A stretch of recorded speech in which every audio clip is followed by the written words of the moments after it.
Pertama, penghapusan utang di bidang UMKM yang sudah cukup lama untuk para petani, para nelayan kita. Saya kira ini sangat dirasakan sehingga mereka sekarang bisa lebih semangat, lebih aktif kembali.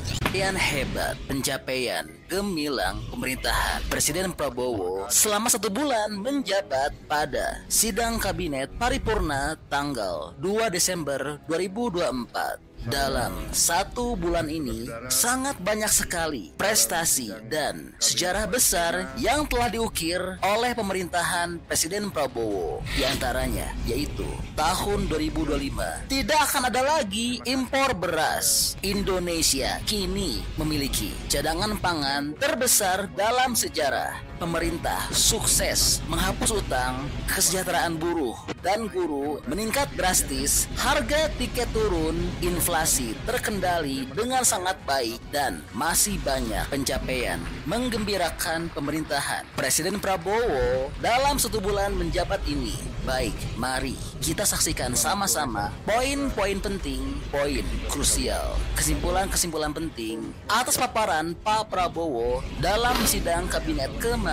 Prestasi yang sudah kita berikan, bisa dikatakan kita baru 1 bulan kita mengambil alih administrasi negara ini, ambil alih baru 1 bulan, tapi kita sudah bisa memberi kepada rakyat hal-hal yang penting. Pertama, penghapusan utang di bidang UMKM yang sudah cukup lama untuk para petani, para nelayan kita. Saya kira ini sangat dirasakan sehingga mereka sekarang bisa lebih semangat, lebih aktif kembali. Penghapusan utang ya juga naik. Terima kasih pihak-pihak yang bekerja, Menteri Tenaga Kerja, Menko, PMK dan PM. Terima kasih. Juga peningkatan kesejahteraan guru. Terima kasih, terutama terima kasihnya ke Menteri Keuangan dan Menteri Pendidikan Dasar dan Menengah. Juga kita mampu menurunkan harga tiket pesawat 10% menjelang akhir tahun. Biasanya sudah lazim kalau akhir tahun harga tiket pesawat masih naik. Terima kasih Menteri Perhubungan dan semua menteri-menteri BUMN. Terima kasih. Ini akibat teamwork yang baik di antara kita, di antara saudara-saudara. Saya merasakan di mana-mana rakyat merasa bahwa kita terus pada komitmen kita untuk selalu berpihak kepada rakyat, berpihak kepada kepentingan nasional. Kita melanjutkan dasar-dasar yang sudah diletakkan oleh Presiden sebelumnya, tapi kita bertekad untuk terus memperbaiki semua kebijakan, memperbaiki sistem yang perlu diperbaiki. Sebagai contoh juga, saya juga sampaikan terima kasih kepada tim Menko Pangan dan semua menteri-menteri yang berurusan dengan pangan kita. Dalam rapat terbatas terakhir beberapa hari yang lalu, saya mendapat paparan yang sangat menggembirakan. Produksi pangan kita naik, cadangan pangan kita mungkin terbesar selama beberapa tahun ini. Yang ada di gudang kita saya kira mendekati 2 juta ton, dan sangat besar kemungkinan dan keyakinan saya tahun 2025 kita tidak akan impor beras lagi. Bahkan cadangan kita cukup. Walaupun ini berita yang sangat baik, dan ini sekali lagi akibat kerja keras saudara-saudara. Apresiasi saya juga kepada Menteri Pertanian dan timnya, Bulog, Badan Pangan Nasional, semua unsur, Menteri BUMN dan BUMN yang berada di bawah pengawasan Menteri BUMN.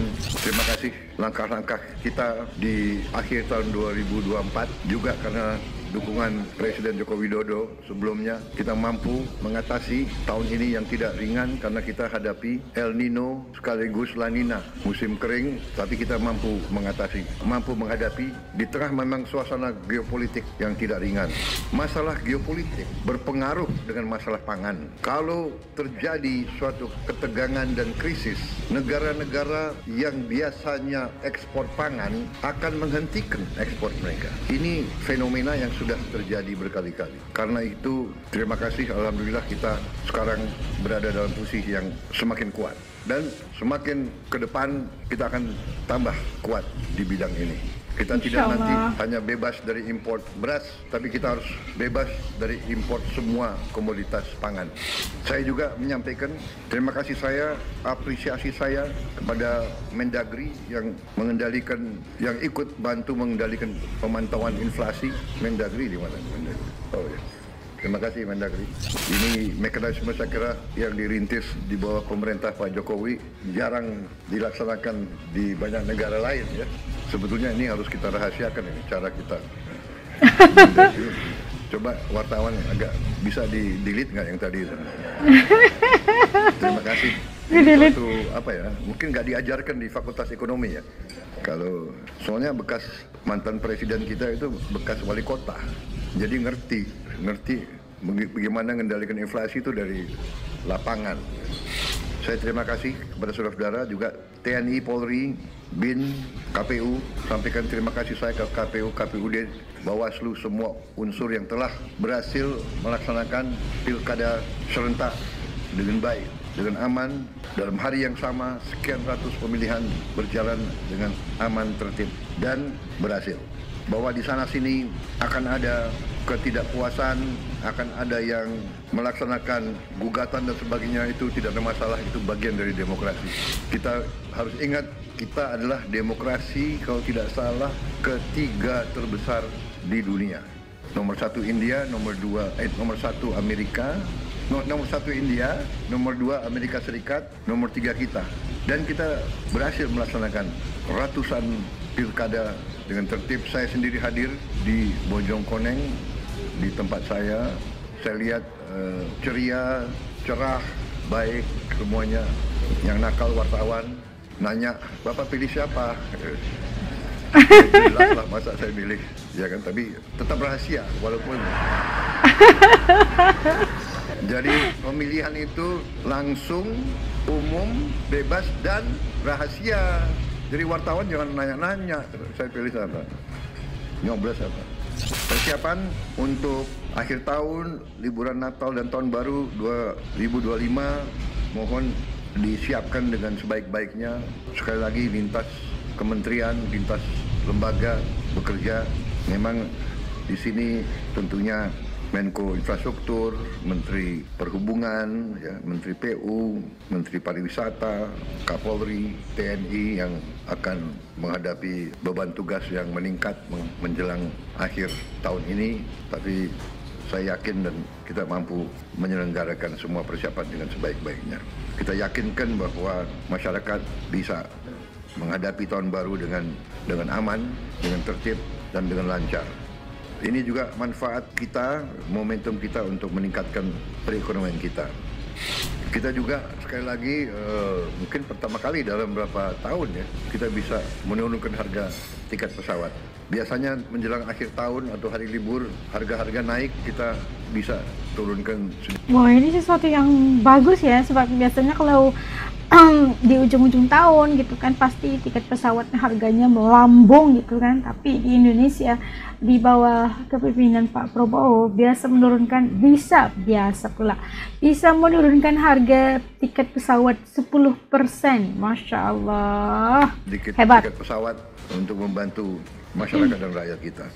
Tapi kita juga waspada supaya juga penurunan tiket pesawat juga tidak merugikan industri penerbangan. Wah, luar biasa ya. Ya, jadi ini kabar terbaru untuk tanah air.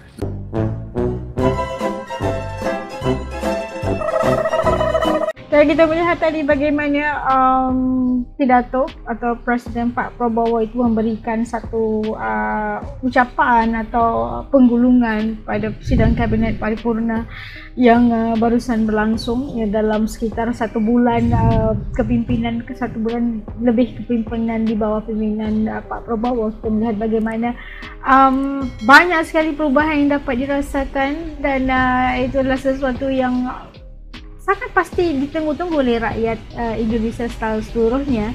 Dan kita melihat bagaimana tadi dinyatakan Indonesia memiliki cadangan pangan yang terbesar dalam sejarah, dan dia tidak lagi mau mengimport beras dari negara luar. Dia kata benar apa yang dikatakan Pak Prabowo, kalau ada berlakunya krisis politik dunia global, pasti akan sedikit sebanyak gimana ya mau bilangnya, kayak import makanan atau pangan itu pasti akan menghadapi masalah. Justru itu Indonesia sudah bersedia dalam menyiapkan pangan terbesar buat seluruh masyarakat Indonesia. Dan bagaimana inflasi juga terkendali katanya, kesejahteraan rakyat itu meningkat secara drastis, dan utang yang paling asal hutang UMKM itu juga dihapuskan, dan itu pasti memberikan berita gembira buat petani-petani, nelayan dan sebagainya. Bisa mereka fokus untuk bekerja gitu kan, daripada memikirkan utang terus dihapus gitu kan.